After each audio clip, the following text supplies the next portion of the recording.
Hello guys, আজ আমি বানাবো দুধপুলি। দুধপুলি বানানোর জন্য প্রথমে একটি কড়াতে নারকেল কুড়ি এবং গুড় বাতাসা দিয়ে দিতে হবে। আপনারা চাইলে চিনিও দিতে পারেন। এটিকে ভালো করে নেড়েচেড়ে একটি পুর বানিয়ে নিতে হবে। দেখুন পুরটি ঠিক এই রকম টাইপের হবে। এরকম হয়ে গেলেই নামিয়ে নেবেন। এরপর একটি পাত্রে চালের গুঁড়ি এবং সামান্য নুন দিয়ে গরম জল দিয়ে ভালো করে মেখে একটা ডো তৈরি করে নিতে হবে।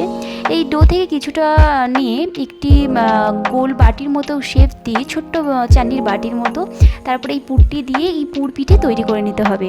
আমার দেখুন পুর পিঠেগুলো সবই প্রায় রেডি হয়ে গেছে।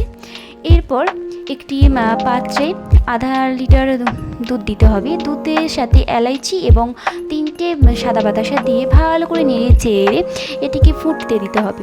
দেখুন দুধটা ফুটে উঠেছে। এরপর এতে দিয়ে দিতে হবে আগে থেকে তৈরি করে রাখা পিঠেগুলি দেওয়ার পর 10 মিনিট সেদ্ধ করলেই রেডি দুধপুলি। নমস্কার।